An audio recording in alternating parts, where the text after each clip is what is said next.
welcome, folks. Once a month we do this. We get your questions. Actually, call it in. We'll use them on the air. That'll be the main focus of this entire program, and you don't want to miss it because there's some dynamite things. But just in the news quickly, a key move in the Trump's team push to overturn the election results.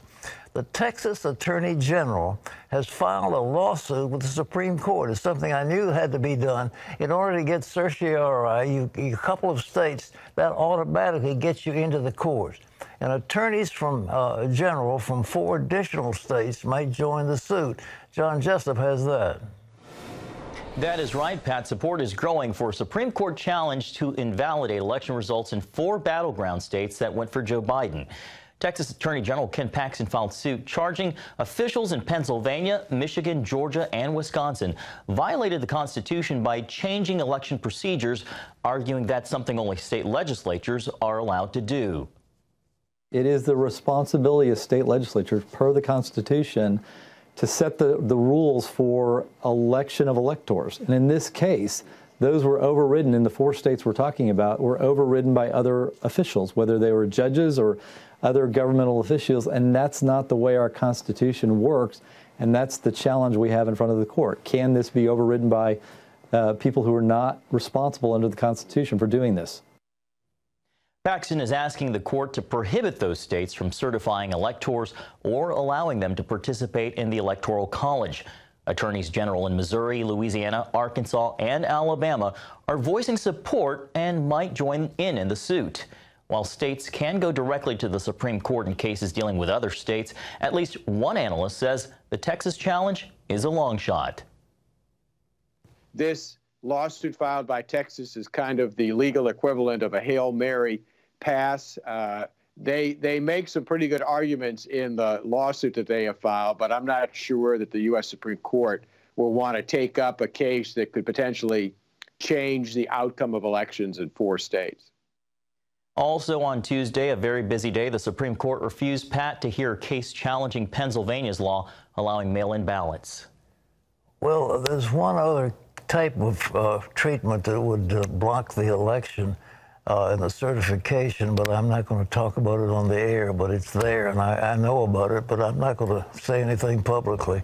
But it ain't over till, as they say, till the fat lady sings, and she hadn't sung yet. Well, John, you've got something about the vaccine, and then we got to get on to these questions. That's right, Pat. The Food and Drug Administration says Pfizer's vaccine is 95% effective and could be just days away from distribution. But will it be in time to slow the surge and save crippled businesses? CBN's Charlene Aaron has more. Across the nation, new cases are soaring and states are imposing new restrictions to stop the spread. In California, the number of hospitalizations is around 10,000. We're running out of space, we're running out of supplies, and we have a shortage of providers. New stay-at-home orders ban indoor and outdoor dining at restaurants and impose restrictions on social get-togethers. Businesses are struggling to survive, especially during the holiday season. This is the busiest time of the year for restaurants. Generally speaking, I would say a lot of people would normally be getting together or having holiday parties. So we've lost all of our private party business. We've lost all catering business. Tuesday, a California judge ruled the ban on outdoor dining is arbitrary, but the 3-week lockdown order still prevents restaurants from opening. California churches are pushing back against prohibitions on indoor services.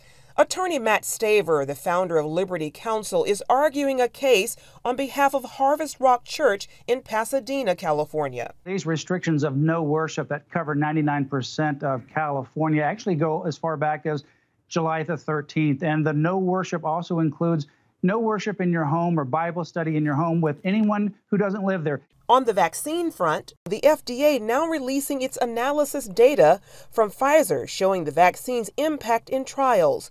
The blue line represents people who received the vaccine. The red line is those who had a placebo. Of those given a placebo, 162 people contracted the virus, but only 8 people who got the vaccine were infected. At his vaccine summit at the White House Tuesday, President Trump signed an executive order giving Americans first priority for U.S.-made COVID-19 vaccines. Meanwhile, Joe Biden is outlining steps he would take to control the virus in his first 100 days. At least 100 million COVID vaccine shots into the arms of the American people in the first 100 days. 100 million shots in the first 100 days. He's also pledging to sign an order requiring masks in all federal buildings. He's also aiming to see most schools in the country open again. Charlene Aaron, CBN News. Thanks, Charlene. It looks like we're finally starting to see the light at the end of the tunnel.